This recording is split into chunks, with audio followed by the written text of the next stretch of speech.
이 시간 은혜 받을 하나님의 말씀은 구약성경 시편 108편입니다.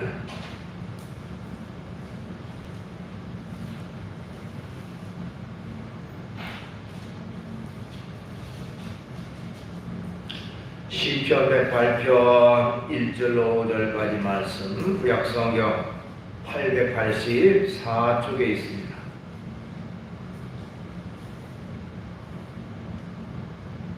시편 108편 1절로 5절 말씀까지 받들어 봉독을 합니다.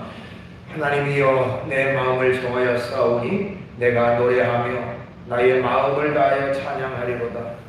비파야 수금아 깰지어다. 내가 새벽을 깨우리로다. 여호와여, 내가 만민 중에서 주께 감사하고 온 나라 중에서 주를 찬양하오리니 주의 인자하심이 하늘보다 높으시며 주의 진실은 궁창에까지 이르나이다. 하나님이여, 주는 하늘 위에 높이 들리시며 주의 영광이 온 땅에서 높임 받으시기를 원하나이다. 아멘. 말씀으로 5절까지 받들어 봉독을 했습니다. 이 찬송 한 장을 같이 보도록. 오늘 주어진 본문 말씀 가지고 감사를 가까이 하자, 이런 제목의 말씀으로 은혜를 같이 나누려고 합니다.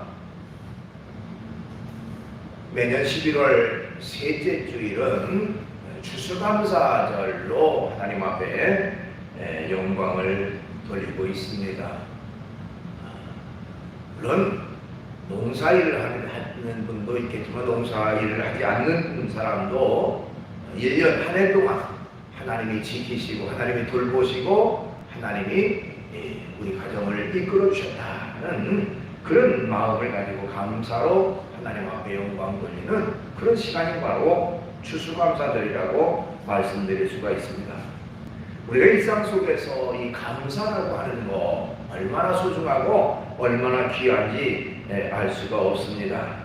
감사를 하면 여러 가지 유익한 것이 우리에게 주어진다 라고 말할 수가 있는데요, 그 유익 가운데 하나는 감사하면 여유가 생긴다, 이렇게 말씀드릴 수가 있어요. 감사하면 여유가 생긴다. 자, 감사가 주는 가장 큰 유익은 여유인데요, 반대로 감사하는 사람 여유가 있지만 감사하지 않는 사람은 여유가 없고 매일매일 빡빡한 가운데 고통과 괴로움과 힘든 가운데 살아가게 됩니다. 또한 때로는 짜증과 원망과 불평 가운데 살아가게 된다는 것입니다. 그렇게 하다 보면 결국에는 그 틀 속에 사로잡혀 있어서 여유가 없어진다는 거예요. 그런데 늘 생활 속에 감사하는 사람은 아무리 현실적으로 어렵고 힘들고 빡빡한 인생을 살아간다 할지라도 여유가 생긴다는 것이죠. 감사하는 마음이 있기 때문에 고난 중에도, 고통 중에, 어려움 중에도 오히려 감사를 통해서 여유가 생긴다. 어느 목사님이 설교 중에 성도들을 향해서 원불교 교인이 되지 마시오 하고 소리를 쳤다고 해요. 원불교 교인이 되지 마시오. 아니, 뜬금없이 무슨 원불교 교인이 되지 말라고 말씀하십니까? 그랬더니 그분 하는 말이 원망하고 불평하고 교만한 교인이 되지 말라, 원불교. 이렇게 말씀을 했다고 합니다. 우리 믿음의 성도들은 늘 감사하는 마음, 감사하는 자세, 감사하는 생활로 연결돼야 돼요. 왜? 전능하신 하나님이 나의 하나님이니까. 우주 만물을 창조하신 하나님이 나의 하나님이고, 또 모든 것을 다 가지신 하나님이 나의 하나님이니까 늘 우리는 감사를 사랑하는 것이 마땅하다 하는 것입니다. 제이 데니스라고 하는 사람은요, 감사에 대해서 이렇게 설명을 했어요. 당신이 세금을 많이 내야 한다면 당신은 감사하십시오. 당신에게는 수입이 많다는 말입니다. 당신의 몸무게가 늘어서 옷이 맞지 않게 되었다면 감사하십시오. 당신은 먹을 것이 넉넉한 인생을 살고 있다는 것입니다. 당신이 세탁할 옷이 집안 구석에 쌓여 있다면 감사하십시오. 당신은 적어도 갈아입을 옷이 있다는 것입니다. 당신의 집이 수리할 곳이 많고 새는 곳이 많다면 감사하십시오. 당신은 집이 있다는 의미이기 때문입니다. 당신 집 주변에 주차할 곳이 없어서 멀리 주차해야 한다면 감사하십시오. 당신은 차가 있기 때문입니다. 교회에서 당신 옆에 있는 성도가 찬송을 부를 때에 불협화음을 내고 있다면 감사하십시오. 당신의 청각이 정상이라는 뜻이기 때문입니다. 새벽에 저녁종 소리가 요란하거든 감사하십시오. 당신에게는 할 일이 있다는 의미이기 때문입니다. 저녁에 피곤함을 느끼거든 감사하십시오. 온종일 열심히 일하였다는 뜻이기 때문입니다.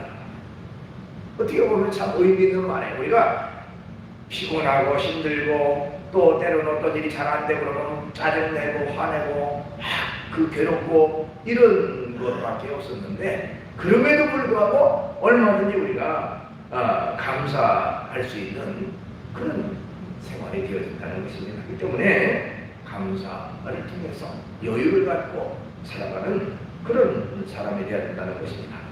그 다음에 감사라고 하는 것은 점점 증가하는 특성을 가지고 있다 이렇게 말씀드릴 수가 있습니다. 한 가지를 감사하면 또 다른 것에 감사하게 되고 작은 것에 감사할 줄 아는 사람은 큰 것도 감사하는 그런 사람이 되어지게 된다는 것입니다.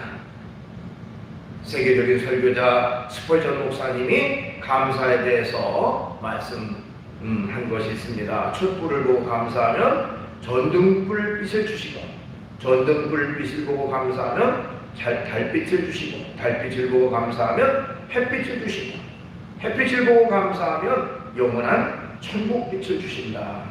그래서 우리가 늘 감사하면 하나님은 더 큰 은혜, 더 큰 축복을 우리에게 베풀어 준다는 것을 말하고 있는 것이죠. 또한 감사는 점점 증가하는 그런 법칙을 가지고 있습니다. 어느 하나를 확실하게 잘하는 사람은요 또 다른 유사한 다른 것들도 잘하게 돼 있어요. 왜? 한 가지가 기본이 잘 돼 있으면 그 비슷한 것들은 또 다른 것들도 열심히 잘하게 있습니다. 예를 들면 악기 하나를 잘 다루는 사람은요 또 다른 악기도 쉽게 그것을 다루게 돼요. 또 외국어 한 가지를 확실하게 잘하는 사람은요 다른 외국어들도 쉽게 배우고 또 습득 능력이 굉장히 빠르다고 합니다. 마찬가지로 감사하는 사람은 일상 속에서 범사 모든 일에 감사를 할 수 있는 그런 사람으로 발전하게 되어진다는 것이죠. 그렇기 때문에 우리는 이 감사를 가까이 하고 또 감사를 생활화하는 우리가 되어야 됩니다. 그러면 우리가 감사를 가까이 하려면 어떤 태도를 가져야 되느냐 하는 것입니다. 감사를 가까이 하려면 늘 감사할 조건을 찾으라 하는 것입니다. 감사할 조건을 찾으라. 우리가 어떤 사람과 가까워지려면 그 사람과 늘 함께 해야 되겠죠. 전화도 자주 하고 만나기도 자주 해서 그렇게 하다 보면 점점 더 가까워지는 것과 마찬가지로 감사를 가까이 하면 생활 속에서 늘 감사할 일이 더 많아지고 생활 자체가 감사로 연결되게 된다는 것입니다. 구약의 하박국이라고 하는 선지자는 하박국 3장 17절 18절에서 어떤 환경에서도 어떤 조건에서도 나는 감사하며 살아간다라고 하는 것을 고백하고 있습니다. 하박국 3장 17절 18절에 보니까 비록 무화과나무가 무성하지 못하며 포도나무에 열매가 없으며 감람나무에 소출이 없으며 밭에 먹을 것이 없으며 우리의 양이 없으며 외양간에 소가 없을지라도 나는 여호와로 말미암아 즐거워하며 나의 구원의 하나님으로 말미암아 기뻐하리로다. 그러니까 내게 주어진 조건 어떤 것이든지 다 이루어지지 않고 자꾸 어긋나고 자꾸 힘든 상황이 닥쳐도 나는 구원의 하나님 한 분만으로 나는 만족하고 그 하나님 때문에 나는 기뻐하고 감사하며 살아가겠다라고 하는 그런 고백이 되어지는 것입니다. 어떤 악조건, 어떤 힘든 일에도 늘 감사를 찾고 살아가는 자세, 그것이 중요하다는 것이죠. 몇 년 전에 뉴욕 타임즈에서 세계를 움직이는 100명을 발표를 했는데요. 그 중에 첫 번째 오른 인물이 미국의 오프라 윈프리라고 하는 그런 여인이었습니다. 이 오프라 윈프리라는 사람이 대체 어떤 사람이길래 세계 최고로 세계를 움직이는 100명에 선정됐는가 하는 것입니다. 1954년생인 오프라 윈프리는요, 인종차별이 심했던 미국 남부의 미시시피주에서 아주 지독하게 가난한 미혼모의 사생아로 태어났다고 합니다. 그는 거의 할머니 손에서 자라났는데요. 할머니가 매우 엄격하셔, 엄해셔가지고 매일 매질을 당하면서 자라났다고 합니다. 20대 초반에는 급기야 가출을 하고 말았다고 해요. 그리고 마약 복용으로 하루하루를 지옥까지 살았습니다. 살고자 하는 의욕이 전혀 없었던 시절에 그는 점점 체중이 불어나서 무려 107kg까지 가는 그런 몸으로 하루하루를 그냥 암흑 속에서 살아갔다고 합니다. 그러던 그가 우연한 기회에 방송 일을 하게 됐어요. 그러니까 그런 아주 여러 가지 고통과 괴로움과 어려움과 힘든 과정을 쭉 겪다 보니까 많은 사람들이 그 어려운 처지, 힘든 처지, 고통 같은 것들을 자기가 이해하게 됐고 그들과 스스럼 없이 얘기하게 됐고, 그러다 보니까 방송 진행자가 돼서 진짜 어려운 사람, 힘든 사람, 세상의 모든 사람들과 서로 격이 없이 대화하면서 그 사람을 통해서 힐링을 얻고 뭔가 아주 새로운 어떤 삶의 의욕을 받고 이런 일이 생기게 됐고, 점점 세계 최고의 토크쇼 진행자로 그렇게 활동하게 됐다고 합니다. 미국 내의 시청자만 2,200만 명이나 될 정도, 전 세계 105개국 1억 4천만 명의 시청자를 웃고 울리는 지상에서 제일 유명한 토크쇼의 여왕이 바로 오프라 윈프리라고 하는 사람입니다. 그래서 어떤 매체에서 이 윈프리에게 도대체 그 언변과 또 사람들을 이해하는 능력과 그런 것들이 어떻게 그렇게 생기게 됐습니까? 그 비결이 뭡니까? 라고 말했더니 그 비결을 그는 두 가지로 얘기를 했다고 합니다. 우선은 책 읽기고 두 번째로는 감사일기 쓰기다 라고 얘기를 했다고 해요. 그러면서 이 두 가지가 성공의 비결인데, 어릴 적부터 책 읽기를 좋아했던 그는 어려서는 뭐 친구 하나 없고 그렇게 어려울 때도 성경을 어린 강아지한테 성경을 읽어주면서 이야기할 정도로 그렇게 책을 좋아합니다. 또 하루하루 일어난 일들 중에서 감사일기 5가지를 꼬박꼬박 적는 감사일기를 하루도 빼지 않고 썼다고 합니다. 아무리 밑바닥 그 고통 속에서도 감사일기를 또 하루에 5가지씩 감사의 조건을 찾아서 썼다고 해요.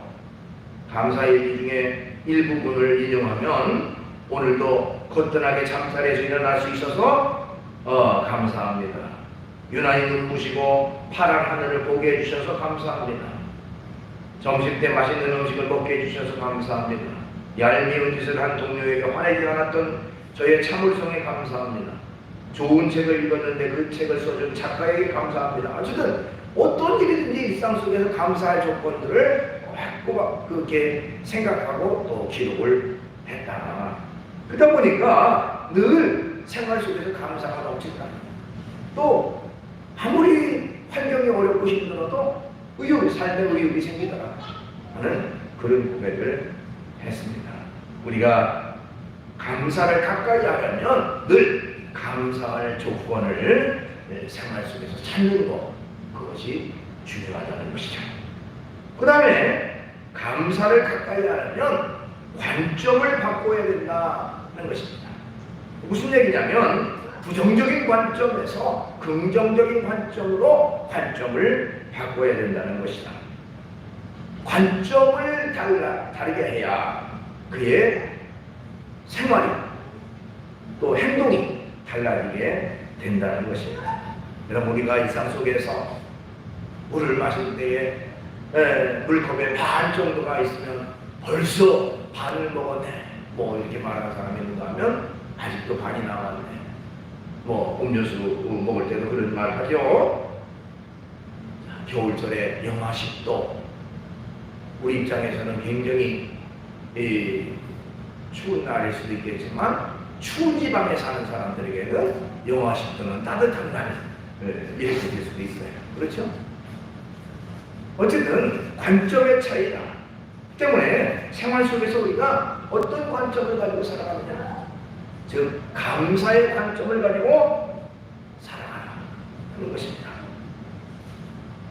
다른 음식점에서 손님이 이제 그 음식을 먹으러 들어오는데 영접하는 그 종업원 표정이 굉장히 좀 우울한 그런 표정을 짓고 있었다고 합니다. 그래서 그 손님이 아니 도대체 왜 이렇게 힘든 표정을 하고 있느냐 하고 물었더니 제가 급하게 5만 원을 쓸 일이 있는데 5만 원이 없어서 지금 아주 난감해하고 있습니다. 그랬더니 그 손님이 이유도 묻지도 않고 5만 원을 선뜻 내주었습니다. 그리고 이제 그 손님이 식사를 다 마치고서 이렇게 계산을 하고 나가는데 자기가 5만 원을 줬던 그 종업원이 다른 종업원에게 불평하는 소리를 우연히 듣게 됐습니다. 아, 오늘 참 재수없는 날이네. 왜 그러냐 그랬더니 내가 10만 원이 필요하다고 말할 걸 괜히 5만 원이 필요하다고 말해서 5만 원만 받았네. 이런 얘기를 들었다고 합니다. 그 돈을 준 사람 입장에서는 어떨까요? 참 진짜 그 사람에게 뭔가 좀 도움이 되도록 하기 위해서 조건 없이 줬는데 오히려 그 받는 마음 자세. 그러니까 무슨 얘기냐면 불평하는 사람에게는 아무리 좋은 것이 주어져도 늘 불평 가운데 살아간다는 거예요. 아무리 귀한 것이 주어져도 또 다른 불평과에 또 다른 그 험담, 어려운 그런 것들을 자꾸 생각하게 된다는 겁니다. 여러분, 일상 속에서 우리의 관점을 바꾸고 늘 부정적인 관점이 아니라 긍정적인 관점으로 감사의 관점으로 살아가는 그런 우리의 삶이 되어야 되는 것입니다. 그 다음에 모든 것이 축복의 과정임을 알아야 된다는 것입니다. 감사를 가까이 알면 모든 것이 축복의 과정이다 하는 것을 우리가 깨달아야 된다는 것이죠. 여러분, 수술하는 수술 환자가 그 고통스러운 수술의 과정도 기꺼이 감내하는 것은 내가 이 수술을 마치면 건강한 몸이 된다고 하는 그 소망이 있기 때문에 그 고통을 이기는 것이죠. 그렇죠?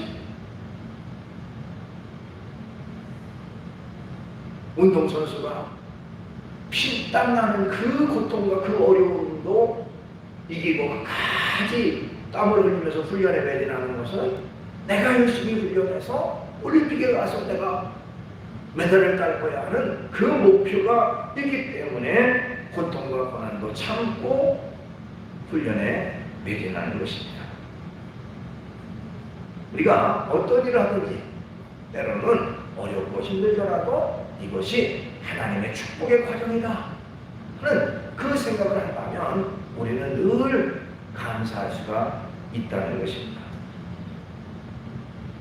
여러분, 전에도 말씀드렸지만 우리가 축구 경기에서 하는 선수들을 보면 축구 경기는 상대방의 골에 공을 넣어야, 골을 많이 넣어야 이기는 거죠.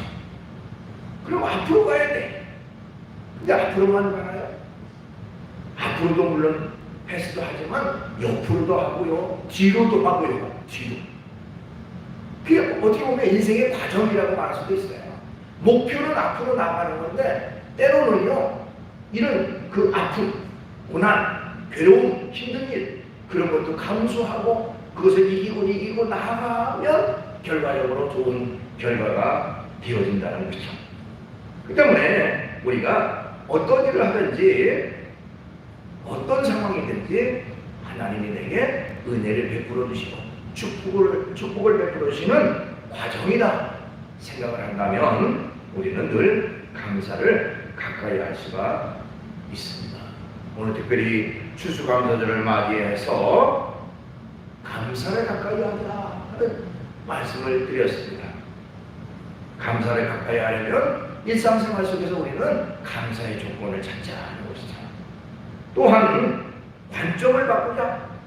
그리고 모든 것이 하나님의 축복의 과정임을 인식하고 늘 감사하며 살아가는 그런 생활이 우리에게 있어야 된다는 것입니다.